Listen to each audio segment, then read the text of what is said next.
What's doing, everybody? I'm Alec. Thank you for watching First Class Fatherhood. Today's guest on the podcast is Tito Ortiz. Tito Ortiz is a UFC Hall of Fame fighter. He's making his second appearance here on the podcast. He was first here on episode 237 of First Class Fatherhood. It's a big honor to have him back on the show. Now, Tito has had some legendary fights inside the octagon. He is now stepping inside the political arena as he is running for city council in his hometown of Huntington Beach, California, with his eyes on a much bigger prize. So get down there, smack the subscribe button, tap the like, and let's jump into it right now with UFC Hall of Fame fighter Tito Ortiz on First Class Fatherhood.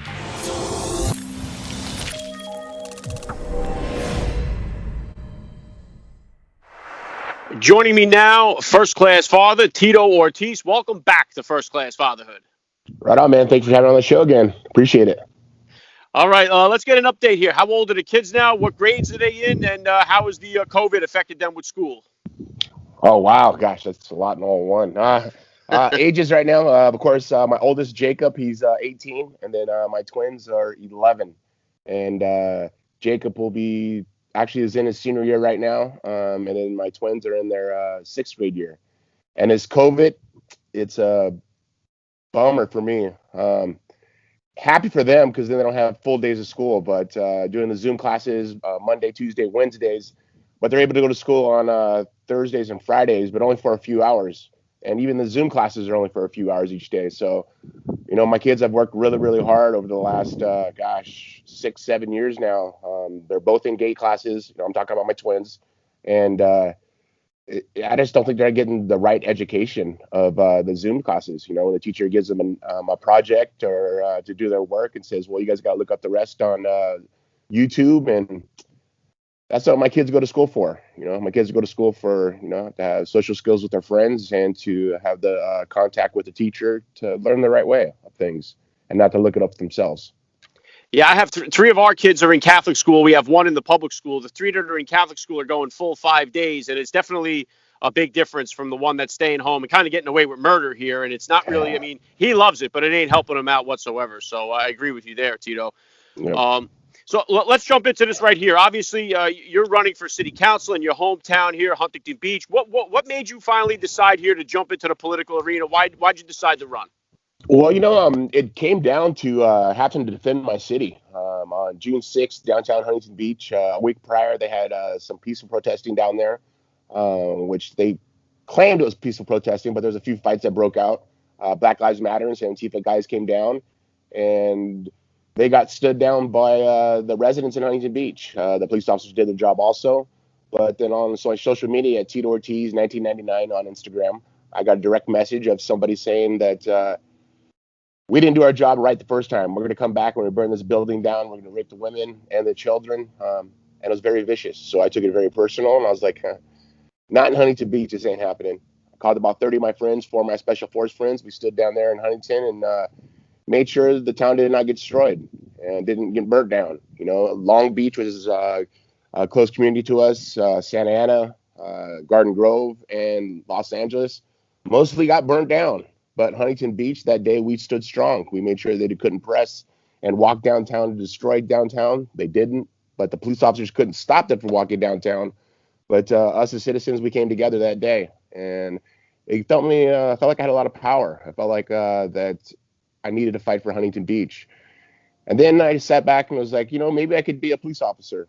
And as I started doing my research, I started getting my paperwork together. I did, the Martha McAllen show on Fox.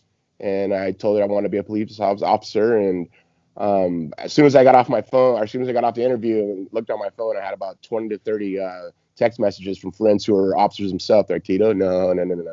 You don't want to do this, man. You're putting yourself in danger. You put your partner in danger. You put your family in danger. And your hands are literally be handcuffed because you got to do what the sergeant says or what the chief says. And you got to listen. You got to obey the orders. I was like, okay, so how else can I help? And one of my friends would be like, God, Tito, you ever thought about being mayor of Huntington Beach? I'm like, wow. Mayor Ortiz. I got a ring to it. I think I could do this. And I started doing my research. And once I started doing my research, come to find out that you got to be appointed by Huntington Beach City Council. So that's where it starts. It starts at being Huntington Beach City Council. And I had about a week and a half to make sure all my paperwork was turned in. I had to get 30 signatures in about a day and a half. And I was going, damn, how am I going to get 30 signatures in a day and a half for my residents? So I put something on my social media, once again on Instagram at Tito Ortiz 1999, and it took me about a half an hour to get 30 signatures. So this is the community was happy. They wanted somebody to stand up. Once again, I'm not a politician. I'm just a person that cares about my community and wants to do something great for my community. I have this opportunity, so I'm running full force to be Huntington Beach City Council member. And, there's 3 seats that are open. Myself, Casey McEwen, and Gracie Vandermart. Hopefully we'll all be able to fill those seats and make HB safe again. I mean, this is my goal. And as I've been doing this, I've been going from district to district here in Huntington Beach, visiting homes, anywhere from 10 to 30 to 40 people per event I go to, and get to talk to people. I'm probably done, at least over 50 different events. And just let them know of who I am, where I came from, and how I'm living this American dream here in Huntington Beach, and I don't want to lose it. I want to defend Huntington Beach. I want to help the homeless situation that's here in Huntington Beach, because it has been growing rapidly over the last 10 years. Reopen our economy is really, really important. I mean, just especially for the small businesses here and the tourism that's here. After hopefully November 3rd, this all goes away, and we'll have a little more, free leave to get in and do the right work for our small community. But at the same time, I think just taking care of the homeless situation is something that is growing rapidly here. And for the safety of my kids, for the safety of my community, I'm going to step up. I'm going to put my name into it. And once again, I keep saying it over and over again. I'm not a politician. You know what I am? I'm a leader. I'm a leader, and I'm going to come in and I'm going to do the right things for my community. Yeah, very well said, Tito. What a story that would be to go from the Huntington Beach bad boy to Huntington Beach mayor. I think that would be quite a story to capture. And it could even be a new ring name now, Mayor Ortiz coming into the octagon there. But I'll tell you what, I've been saying all along, I think this hashtag that was created about defund the police, I think that was the biggest gift that was ever given to the Trump campaign and to just Republicans in general, because I can't see anybody really going along with it. I think it's the dumbest thing I've ever heard of, and response to it has been overwhelming. I know that you have the endorsement of the Huntington Beach Police Department as well. And what have you been what has been the feedback from the community about this defund the police? Most of the community, I would imagine, is against this type of thing. What's been the feedback you've been getting so far from the campaign? 100%. The community says defunding the police is crazy. We need the police. We need law and order in our towns, cities, and states and country. It's important. And yes, there is a few bad cops, but once again, there's a few bad priests, there's a few bad doctors, there's a few bad everybody in the profession that they have. But we need to find the right ones to do the right job the honest way. And defunding the police is just a crazy idea. There's a few candidates that are running for here in the city council that want to defund the police, and I don't get it. Just I think law and order needs to be restored here in this country. And of course, here in Huntington Beach, the officers have done an amazing job here in Huntington Beach. And throughout Orange County, I think they've done an amazing job. But throughout the rest of the state and the country, people need to take a step back and really understand what the police really do for our communities. And it's really, really important. And once again, I'm pro-police, pro-military. I back the Second Amendment. I think it's very important to fight for our freedom. Right now, this isn't Republican versus Democrat right now. This is good versus evil, plain and simple. Tyranny versus freedom. And I want to be on the freedom side. I want to be on the side to fight for our republic, fight for what we have here in this country. And, you have the First Amendment, Second Amendment, Third Amendment, all the amendments together, all the way down to the 25th. It's really important to make sure that we fight for these things, because America can't be lost. America is not going to turn into a socialist country. Hell no. Over my dead body. And I think about a good more than 90% of the rest of the country believes the same way.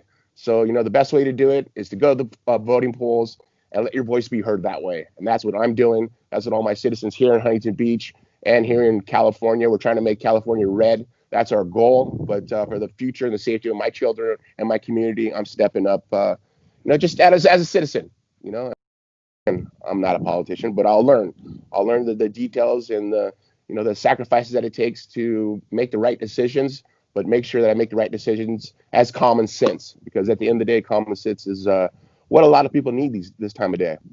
Yeah, and I think many people like myself, I think politicians are the problem. I think that's why it's great to see guys like you that are getting involved, that are regular guys. I've had so many different military guys, Sean Parnell and Derek Van Orden, and these guys that are now bring a lot of experience, a lot of leadership experience to the platform. And I think that's what we need to see more than these just polished politicians who can give a good speech, really just talk a good game, but really never deliver results because they're not passionate about what they're doing. Like guys like you that come from the neighborhood that you're trying to protect and trying to build up. So, and I think to parlay with this whole defund the police thing, you mentioned Black Lives Matter earlier, that one of their biggest mission statements was to destroy the nuclear family unit. And I think the breakdown of our family units, the fatherless crisis that we have, combined with this whole defund the police campaign, those two things combined, man, they're really creating devastating results on the community. We see that through the rioting and stuff like that. When these kids have no disciplinarian to look up to as a father to keep them in line, that's creating havoc all over the place, not just in California, but all over the country.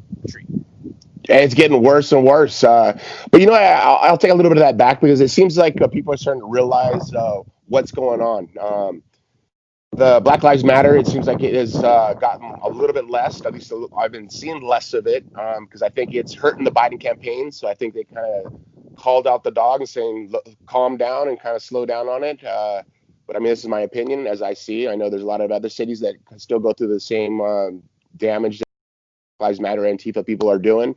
But they got to understand, man, this is America. I mean, I've traveled to different countries, third world countries, and I've seen how bad they really have it. I don't want that here in the United States. I don't want this here in my city, in my state.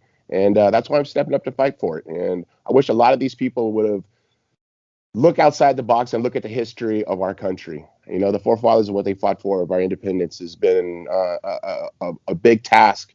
But we got to make sure we continue to educate the youth of what our history was, because the only way you're going to learn is from your history. You got to learn from the mistakes that we made before, to not to continue those mistakes, because if you do continue those mistakes, it becomes a decision. And it goes back to the schools. You know, what the colleges are trying to teach the kids now. It's just I step back and I second guess about putting my child through college. You know, last night I was with was it Charlie Clerk, and he actually told me, he was like, well, he told the whole group that, you know, college is a waste of time because they're trying to indoctrinate every one of the children that are in college. And it made me second guess it. Made me second guess school in general. But does it come to a point where we got to start homeschooling our children? I don't think that. And you talk about a nuclear family. Nuclear family should be the number one, whether it's a mother or father and the children are taken care of. You know, get rid of the nannies, get rid of those. You know, yes, there could be a time where you want to have a time on your own and you do need a nanny to come in and take care of your child for the night that you're with your wife or significant other. But at the end of the day, a nuclear family is very, very important. And I think education is a number one thing, but making sure you're teaching the right part of history, the right side of history of how many people have died for our country, of what the forefathers have fought for this country. You know, this country was built on freedom. It wasn't built on slavery, and people try to say that, and it's a wrong agenda that they're trying to push from the left. Yeah, and I know that by you putting yourself out there, it's not just you that goes out there; it's your family as well. So, what has been the response like? Have your kids been hearing stuff from school? How was Amber's reaction when you told her that you were deciding to run? What was the response from your kids, and what has been the feedback from them? Well, first I had to sit down and, you know, we sat in our living room and I said, guys, talking to my boys and Amber and just telling them, I think I want to be mayor. She like smiled at me and she goes, really? You think you can do it? I go, I know I can do it. And I go, I got to do the city council member first. And she's all, it's a lot of work. And then I was like, well, you know, I'm a hard worker. You know, I love to work hard and I like to do the right thing, the honest thing, you know, and let's do it. And I have my boys out passing flyers throughout the community. We have a great team with the Tito team. Amber helping promote. Of course, Amber's doing the Save Our Children initiative for the human sex trafficking. So she has her table filled, her plate filled. But at the same time, it's just having the support of my family. It's really important. Not just the support of my family, though. I think the support of the community, because it has been literally a wildfire here in Huntington.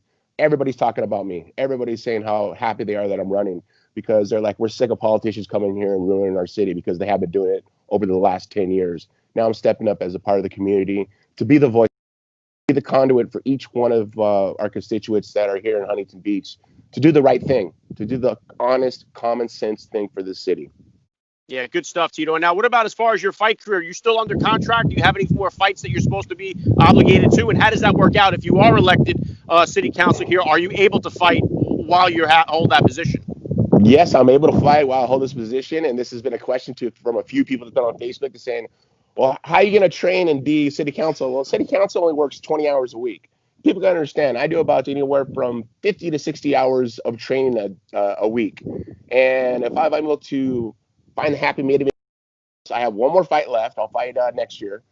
Just because this whole year of COVID pandemic has been just a nightmare. So, after our country kind of gets restarted, the economy gets restarted, and we're able to have, you know, um, in-show appearances for the public to come in and watch fights, I'll be competing. But I'm able to do both. I'm a hard worker. I ran Punishment Athletics. I ran Primetime 360 Management Company. I ran TO Auto Group, and I trained for my fights. So this is just another piece of meat put on the plate for me, and I'm willing to indulge and just make the best of I possibly can. And I'm gonna win. I know I'm gonna win. I didn't do this to lose. I do this to win. Huntington Beach is gonna win so much you're gonna get sick of winning. Yeah, I love that, Tito. And what about reining it back into you here as a dad here? What would you say are the top values that you're hoping to instill in your kids here growing up? The top values, hoping to instill in my children growing up, to question everything, and to research everything. Don't believe what people tell you. Research what people tell you, and you got to do the research beyond it. Show them values, um, to be respectful, opening door for women, for girls. Always, of course, girls go first. Just be respectful gentlemen. That's what I'm building right now. And people say, "How are your boys?" I actually say, "My men are doing great because I'm making men. I'm not making entitled little boys. I'm making hardworking men." You can see the guy their whole list of chores they have to do, and they're like, "Dad, we got to do this." I go, "Boys, this is just the easy part. I got to pay the bills. I got to put clothes in their back. I got to put food on the table. I go, I got to work my butt off to make sure the lights are on, the gas is on. You guys have a warm shower. All I ask you guys to do is just get educated and work hard and make sure you do your chores." I go, "Well, that's not so hard, Dad." So then they get it, and to instill greatness to my children. And once again, I'm trying to build men to give back to society in a positive manner. That's my job as a father. I'm not going to do the same mistakes that my father did by being absent. I refuse to do that. I refuse to let the chain continue. I want to break the chain, and I want to make it new for the future fathers out there, to let them know that it is possible, that being a parent is not easy. It's not far from being easy. If you want to be a parent, you better be ready to not be or to be responsible, and not to step back and think that it's just given, that it's easy, because it's not easy. It's not easy being a parent. For all the mothers out there, you guys work your butts off. Congratulations. The fathers out there that work tirelessly jobs, overtime hours, good job. You're doing it for a right reason. But make sure you take time to talk to your child. With my kids, they don't have cell phones. They don't have an iPad. Well, my oldest has a cell phone because he's 18, but my youngest that are 11 right now, they won't have a cell phone or access to an iPad to at least 14 to 15 years old. They did get on the computer, of course, now for Zoom and so forth for classes, but I think just technology of having a cell phone is too much access for their brains at such a young of an age. Of course, when I took child development when I was in college, I learned these things, and I was very fortunate to learn those things. Now that I have children, I can apply them to them also. Yeah, and you mentioned there earlier there you mentioned something about human trafficking, and I've had several guys, Craig Sawyer and a couple others, that deal with this human trafficking. And a lot of it is all coming through the phone, through the cell phones, and especially these video games. I know my kids are big into the Fortnite and the Minecraft, and they do in these chat rooms and stuff like that. Um, is there anything out there, like, I don't know if is there anything in particular in Huntington Beach that's dedicated towards protecting the kids from human trafficking, anything like that? Well, I think just the Save Our Children initiative that Amber Nicole Miller does right now, and is they've been doing up and down the coast here of California, and it's been spread like wildfire across the states. Um, Finally, parents are stepping up. Finally, parents are looking over their children to watch what they're looking at. Getting on TikTok, they're taking them off of TikTok. On Fortnite, making sure they're not getting in private room chats, because that's where a lot of kids are getting. You know, I'm not sure about the exact details of some of the things, because I make sure I watch my children and make sure that they don't look into those things. But I think parents just need to be responsible to watch what your child is doing, watch or see who your children are around, see who your children are talking to. If they have cell phones, to make sure what apps they have on their phone, and make sure that they're being parents. I think that's important, to be a responsible parent, and just make sure you take care of your children the right way.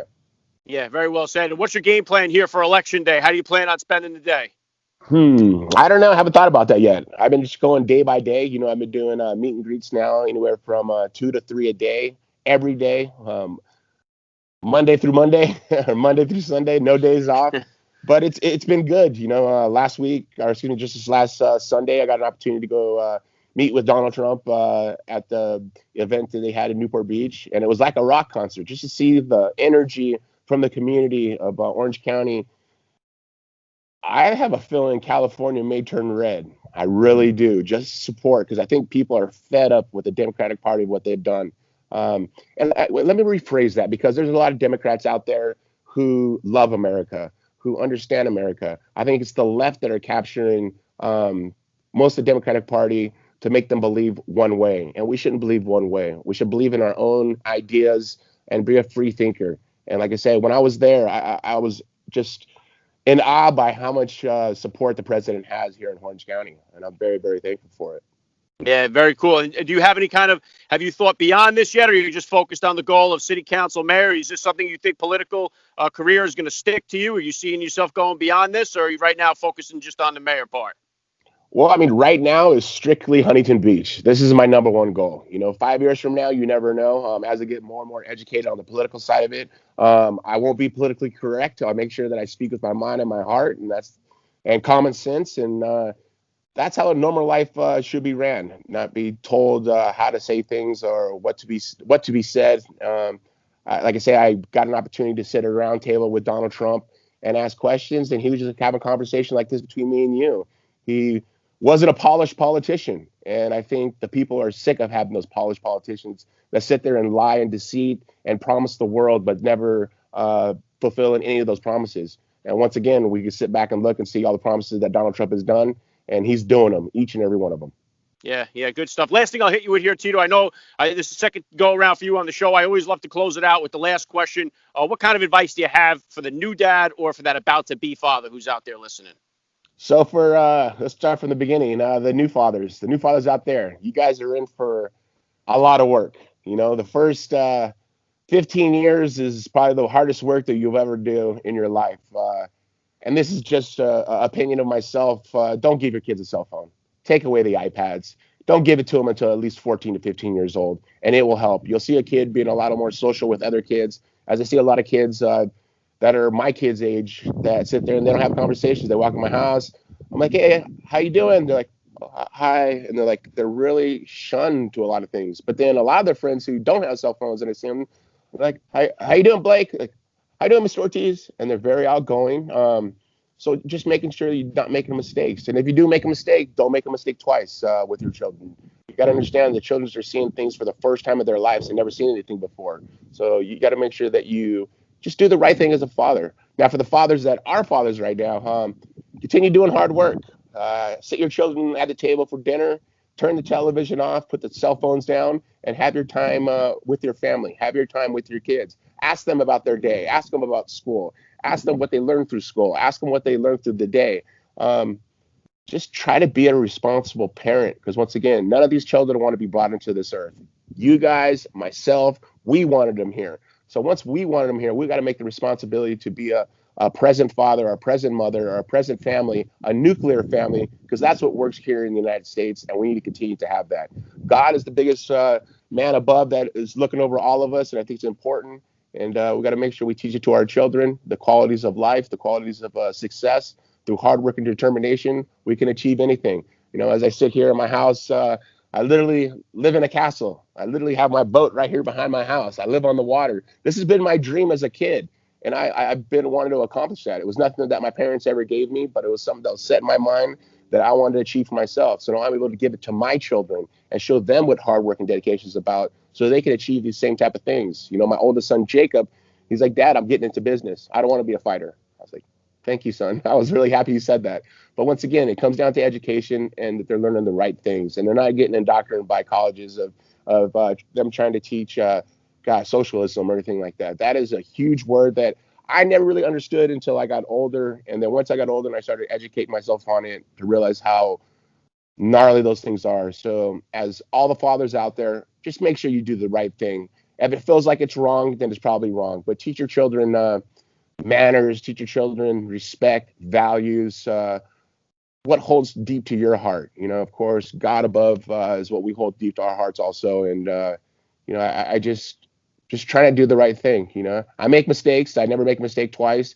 I don't plan on making any more mistakes. But at the end of the day, is just to be a responsible parent, a responsible father, a responsible mother, but a responsible family, a nuclear family that each household in America needs. We need to keep this freedom. We need to keep this country safe, and our president's going to do it. And as a father, I'm going to do it for my city, for my children, and for my community. Yeah, extremely well said. I love the message. This has really been an honor for me. Tito Ortiz, you're a first-class father all the way, and thank you so much for coming back to First Class Fatherhood. Of course, man. I appreciate it. Thank you very much. And all fathers out there, you can do it. All mothers out there, keep doing it. All families out there, keep doing it. I believe in you. We all believe in you. Let's keep America great. Thank you, man. I appreciate it.